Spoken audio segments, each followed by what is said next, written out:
안녕하세요. 마이오케어 대표 김일영입니다. 오늘은 아미노산 단백질의 최고권위자이신 로볼트 교수님을 모시고 건강한 근육에 대한 필수아미노산의 역할에 대해 알아보도록 하겠습니다.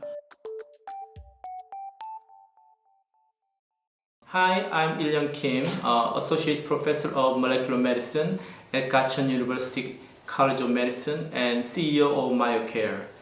Today we have Professor Wolfe at Geriatrics of UAMS Medical Center who has over 40-year experience of human research, particularly in the field of protein and amino acid metabolism in relation to aging, sports, and clinical conditions such as burns, diabetes, dyslipidemia, heart failure, cancer, sarcopenia, and so on at the world's top universities and medical centers, including Harvard and University of Texas. In this interview, I will discuss with Dr. Wolfe one of today's hot areas, that is importance of skeletal muscle and its impact on health and disease, and dietary essential amino acid as major building blocks of body proteins and as main drivers for muscle health.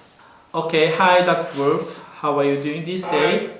Good, yeah, thank you. Glad Good. to join you. My first question is, what is the difference between dietary proteins, amino acids, and essential amino acids? Dietary protein is the one of the three major macronutrients that we consume in our diet, the other two aspects being carbohydrate and fat. But the dietary protein is actually the most essential component, and in fact, the only actual required nutrient that we have to eat to survive. Dietary protein is composed of a variety of amino acids. The amino acids are the building blocks of the protein and can be divided into two general categories, that being the essential amino acids and the non-essential amino acids. The essential amino acids cannot be produced in the body and can only be eaten only come into the body through your diet, and that is the reason they're called essential. Without the consumption of essential amino acids, then we can't survive. The other amino acids that comprise dietary protein are called non-essential amino acids because they can be produced in the body, generally at a rate fast enough to meet the entire demand for protein. Protein quality is generally described as the digestibility of the protein, as well as the amount of amino acids, essential amino acids, and the profile of the amino acids, so that these amino acids are the components or building blocks of the dietary protein, and the amount and the specific nature of the amino acids in the dietary protein determine the quality of the protein. The dietary protein, high quality dietary proteins are generally the animal-based proteins, whereas the plant-based proteins generally are more deficient in some of the essential amino acids and are considered lower quality proteins. I'm going to move on to the topic skeletal muscle and its importance in health and disease. What are the roles of skeletal muscles for healthy life?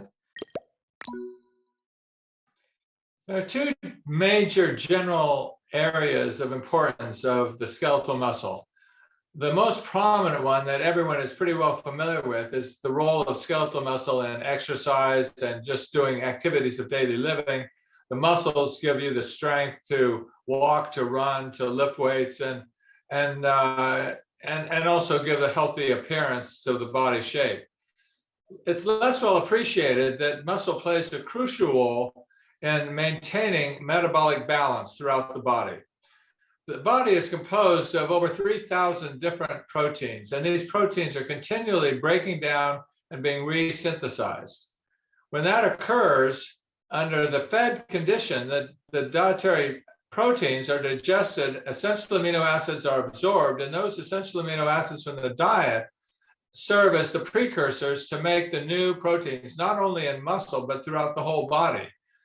In the periods of time between meals, when there's no absorption of amino acids, there has to be a source to maintain a supply so that crucial proteins in the body that we can't live without can still be produced. And these are proteins such as the heart muscle, the brain, skin, immune function, a whole variety of proteins that we can't do without if we're in a period of time, particularly if you think of a few days without eating.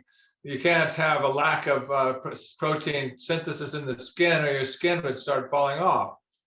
The muscle plays the crucial role in enabling metabolic balance to be maintained even in the absence of dietary protein intake, because there's a net breakdown of the skeletal muscle to provide the amino acids that are necessary for all the other functions in the body that must continue even when there's no absorption of dietary protein or essential amino acids.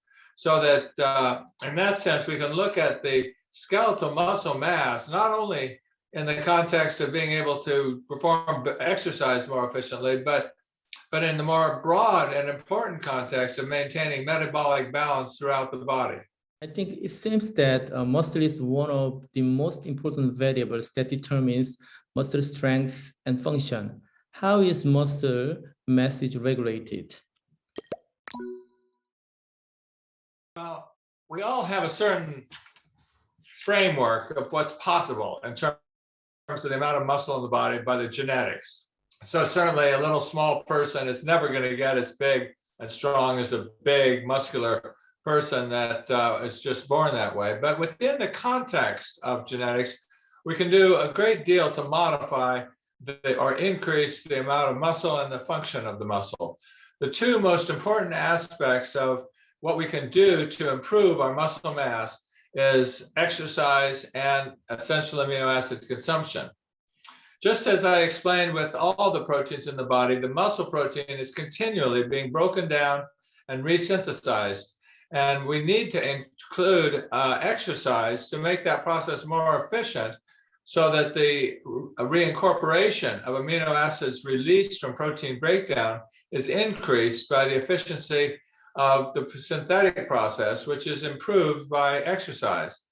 However, exercise alone is not sufficient to maintain this balance, because you have to eat essential amino acids in order to provide the precursors to make the new muscle proteins. So that we have two main ways that we can maintain or even improve or increase our muscle strength and function. One is through performing exercise, which primes the muscle to be responsive to the nutritional effects of eating protein or amino acids.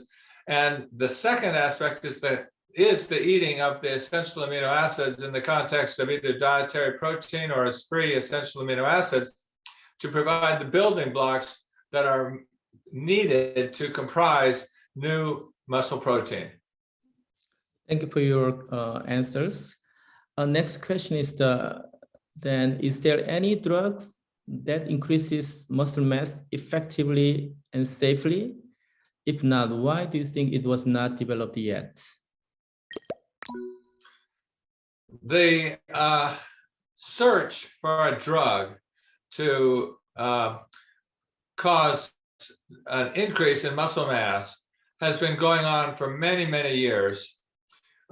We can look back to the Olympic Games of the 1960s and different drugs that have been used. Unfortunately, the drugs that have been effectively used to increase muscle mass and strength are not safe and not prescribed for normal life. The problem that companies have run into with drugs to increase muscle strength and function is that they all focus on molecular mechanisms involved in initiating the process of protein synthesis. So that this is a process which can be regulated by drugs and quite successfully. However, the problem is that without additional essential amino acids, there's no ability to, there's no precursor to make the protein. You have to make the protein out of something. So I think we could use the analogy of a car that has a starter motor, and the starter motor would be a drug that activates the ability to start up the car. But if there's not gasoline in the tank, there's not going to be much, you're not going to drive very far.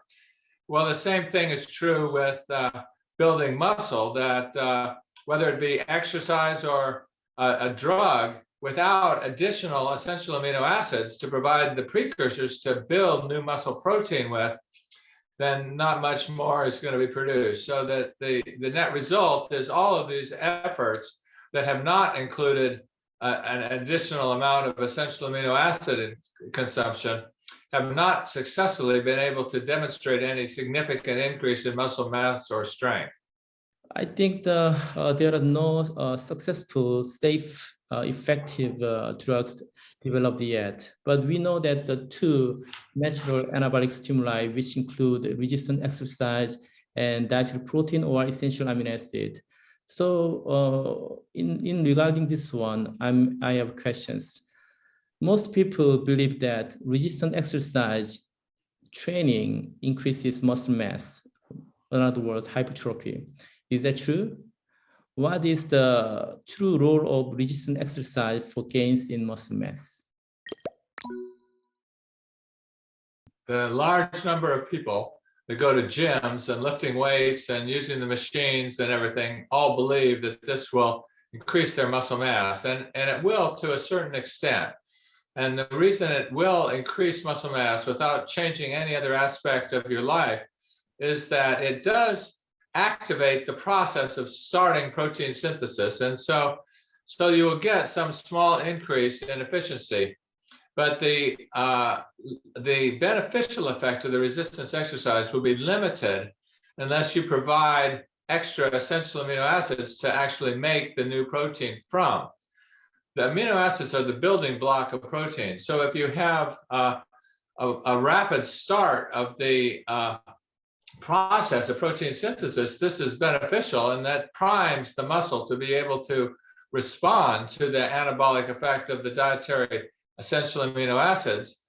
But if you don't have those amino acids, they're the building blocks of new protein. So you're missing the building blocks of the new protein, and therefore resistance exercise needs to be combined with the intake of additional essential amino acids, or there will not be any net increase in the amount of skeletal muscle protein that's produced. Right.